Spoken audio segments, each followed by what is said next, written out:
तो यारो कैसे हो? उम्मीद है बढ़िया होगे। मैं हूं सस्ता नट और चैनल को सब्सक्राइब करके बेल आइकन को दबाना मत भूलना अगर ऐसी और एपिसोड एक्सप्लेनेशन वीडियोस देखनी है, वो भी हिंदी में। और हाँ, मुझे पता है कि मैंने आखिरी वीडियो काफ़ी दिन पहले अपलोड करी थी, तो मेरी तबीयत ख़राब हो गई थी और मेरी तबीयत ठीक होने के बाद तुरंत मेरे एग्जाम शुरू हो गए। तो मेरे एग्जाम्स फाइनली ख़त्म हो चुके हैं और मैं वीडियो बनाने में वापस आ गया हूँ। और हाँ, मेरे सारे सब्सक्राइबर्स का बहुत ज़्यादा शुक्रिया जिन्होंने मेरी एब्सेंस में भी बहुत ही अच्छा सपोर्ट दिखाया आप लोगों ने, और उसी के साथ साथ मेरा कम्युनिटी टैब भी खुल गया है। तो ये खैर, अब फटाफट बिना किसी देरी की वीडियो को शुरू कर लेते हैं। तो मैं आज से चैनल पे एक और सीरीज को शुरू करने वाला हूँ जिसका नाम है स्पेयर मी डीमन लॉर्ड, और ये एक चाइनीज एनिमे सीरीज है। तो अब फटाफट बिना किसी देरी की वीडियो को शुरू कर लेते हैं। तो एपिसोड की शुरुआत में हमें एक औरत दिखाई जाती है जो कि काफ़ी बुरी हालत में होती है और वो एक बच्चा लेके कहीं पर जा रही होती है। वो काफ़ी ज़्यादा घबराई हुई होती है और बारिश हो रही होती है, तो वो अपना सर छुपाने के लिए कोई शरण ढूंढ रही होती है। जहाँ पर वो घर के सामने रुकती है और वो घर के थोड़ा अंदर की तरफ जाके बारिश से राहत लेती है। फिर हमें कुछ लोग दिखाए जाते हैं जो कि उस औरत का पीछा कर रहे होते हैं और वो औरत उनको नहीं मिलती है। फिर उस घर के अंदर से एक और औरत निकल के आती है जो कि उस बुरी हालत में जो औरत होती है, जो कि बच्चा लिए होती है, उससे बोलती है कि आखिर तुम इतनी बारिश में क्या कर रही हो, अपनी तो कम से कम अपने बच्चे की फिक्र तो करो, इतनी बारिश में उसको सर्दी वगैरह लग जाएगी और उसकी तबीयत खराब हो जाएगी। जिसके बाद अपनी बात को जारी रखते हुए बोलती है कि इतनी रात में तुम्हें अपने घर चले जाना चाहिए। इसके बाद उस बच्चे की माँ जो होती है वो बोलती है कि मैं घर नहीं जा सकती हूँ, पारिवारिक समस्या है। जिसके बाद वो औरत बोलती है तो तुम मेरे घर में रुक जाओ। जिसके बाद बोलती है नहीं, और फिर वो अपना बच्चा उस औरत को देती है और फिर बोलती है कि मुझे अपने बच्चे के लिए कुछ दवाइयाँ वगैरह लेने जाना है, तब तक आप जरा इसका ध्यान रखिए। फिर हम लोगों को उस बच्चे पे कैमरा फोकस करके दिखाया जाता है जहाँ पर वो बच्चा होता है, वो अपने गले में एक अजीब सा हार पहने होता है, जिस हार के नीचे की तरफ एक अखरोट लगी हुई होती है। फिर बाद में वो औरत होती है उस बच्चे को खिला ही रही होती है और उसको चुप कराने की कोशिश कर रही होती है, और वो बोलती है कि जल्दी से इसकी दवाइयाँ लेके आओ। कि जब वो पीछे पलट के देखती है तो वो देखती है कि उस बच्चे की माँ वहाँ पर नहीं है। फिर सीन शिफ्ट होता है, हम लोग को एक त्योहार का नजारा दिखाया जाता है जहाँ पर एक बहुत बड़ा सा उत्सव चल रहा होता है, जहाँ पर एक बच्ची दिखाई जाती है जो बच्ची कैंडीज को देख रही होती है और उनको देख के काफी ललचा रही होती है। फिर वो पास में खड़े अपने भाई से बोलते हैं कि लुजुआ, उम्मीद है मैं नाम सही बोल रहा हूँ, मुझे ये वाली कैंडी चाहिए। इसके बाद उसका भाई बोलता है कि लुजुआंग वे, मैंने पहले ही तुमसे बोला था कि अगर तुम्हें जैकेट चाहिए तो हमें यहाँ पर ज़्यादा खर्चा नहीं करना चाहिए, वरना मैं अपने सेमेस्टर की ट्यूशन की फीस नहीं दे पाऊंगा। जिसके बाद लुजुआंग वे अपना मुंह फुला लेती है और अपने भाई को टॉन्ट मारते हुए बोलती है कि तुम बदल गए हो। इसके बाद उसके भाई को ये बात इतनी ज़्यादा चुभती है कि उसके लिए वो कैंडी खरीदने को तैयार हो जाता है।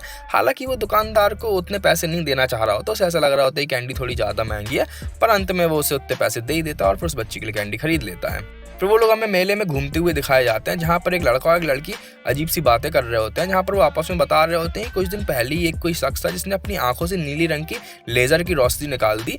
और फिर वो लड़की बोलती है कि मैंने सुना था कि एक व्यक्ति ने 2000 किलो का वजन उठा लिया, वो भी एकदम से।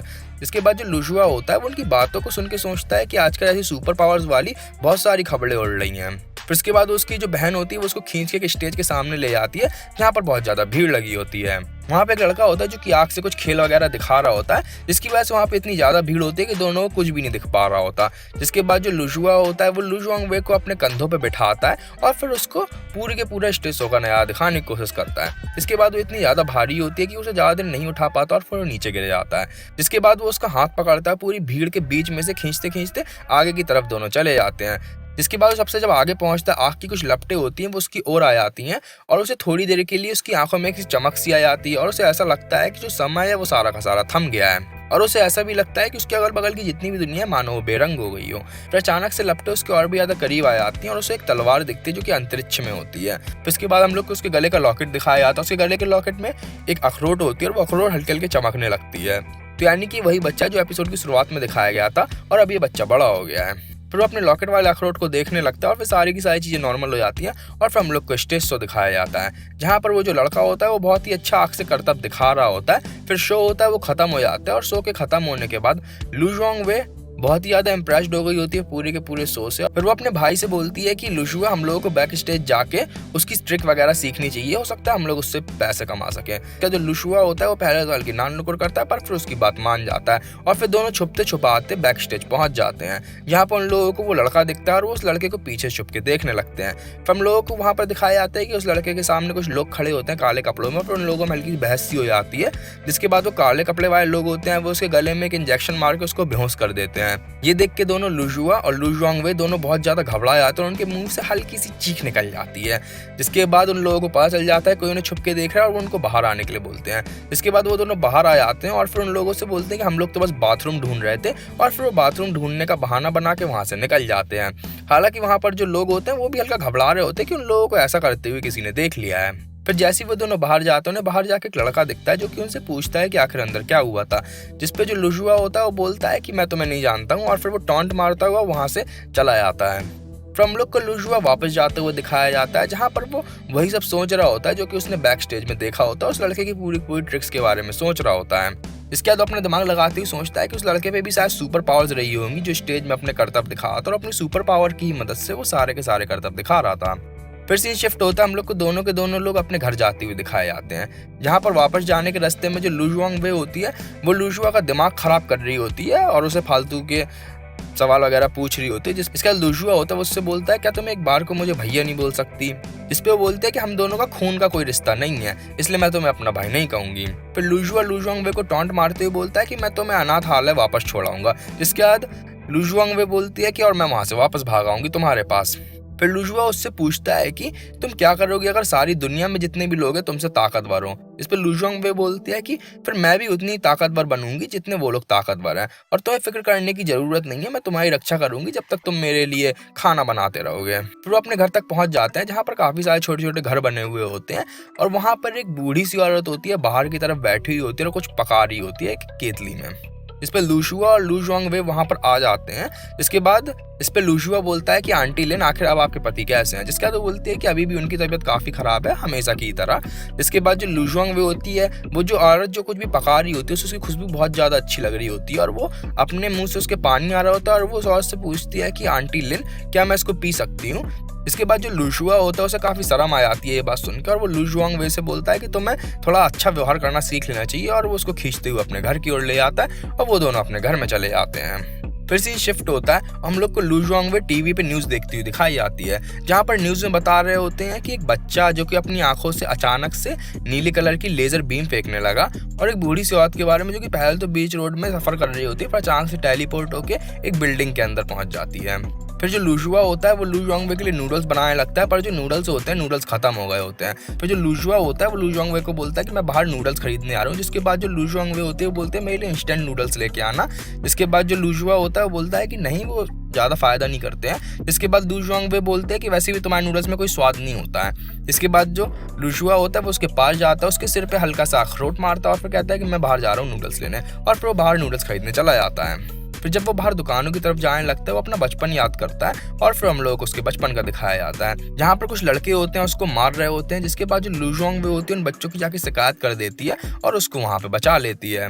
फिर उसकी एक और याद में वो बिस्तर में बीमार पड़ा हुआ होता है, जहाँ पर लू जुआंगवे किसी तरीके से बिस्तर तक पहुंच ही पा रही होती है, पर उसके लिए दवाई और पानी ला रही होती है। फिर हम लोग को उसकी एक और याद दिखाई जाती है, जहाँ पर हल्का अभी का दिखाया जाता है और वो काफी ज्यादा अकेले बोर हो रहा होता है, जहाँ पर जो लू जुआंगवे होती है वो अनाथालय से भाग के उसके पास आ जाती है। जिसके बाद वो उसको दोबारा से अनाथालय जाने के लिए बोल ही रहा होता है, उसको ले जाने लगता है कि वो वहाँ जाने से मना कर देती है। ये सारी की सारी यादें याद करते करते वो काफी आगे बढ़ जाता है, और वो ध्यान भी नहीं देता कि सिग्नल जो है वो वहाँ पर उस वक्त रेड सिग्नल नहीं है, और वो सीधा की सीधा बीच रोड पे आ जाता है। जहाँ पर वो जैसे बीच रोड में आकर रोड को क्रॉस करने लगता है, एक आदमी आता है बहुत तेज रफ्तार से ट्रक चलाता हुआ, और जाके ट्रक उससे टकरा जाता है।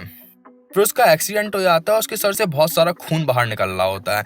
जिसके बाद उसकी हालत बहुत ज़्यादा ख़राब हो रही होती है, उसे ऐसा लगता है कि वो मरने वाला है, और वो अपने बचपन को फिर से याद करता है। और इस बार हम लोगों को twinkle twinkle little star poem के बैकग्राउंड के सॉन्ग में हम लोगों को उसकी यादें दिखाई जाती हैं। फिर अचानक से उसकी बंद होती है आंखों के सामने एक लोडिंग स्क्रीन आती है, और वो धीरे धीरे करके लोड होने लगती है, और फिर जैसे ही वो पूरी लोड आती है उसका जो शरीर होता है वो हवा में उड़ने लगता है, उसके अगल बगल से नीली नीली सी रोशनी सी निकलने लगती है। फिर हम लोगों को उसका शरीर का अंदर का हिस्सा दिखाया जाता है, पूरी एनाटॉमी दिखा दी जाती है, जहाँ पर उसके शरीर में एक एनर्जी सी दौड़ जाती है, और वो एनर्जी उसके सारे के सारे घावों को ठीक कर देती है। फिर जैसे उसके घाव वगैरह सब ठीक हो जाते हैं, उसके गले की अखरोट दिखाई जाती है जो कि अपने आप हवा में उड़ रही होती है, और फिर वो अखरोट खुल जाती है और उसके अंदर जो कुछ भी होता है वो बाहर आ जाता है और बहुत ज़्यादा चमकता है, और फिर वो सारी चीज़ें गायब हो जाती हैं, और वो पूरी की पूरी तरीके से ठीक होने के बाद दोबारा से रोड पर लेट जाता है। उसके बाद जो ट्रक का ड्राइवर होता है वो काफ़ी ज़्यादा घबरा आता है और वो लुशुआ के पास आता है देखने के लिए कि आखिर उसको हुआ क्या है।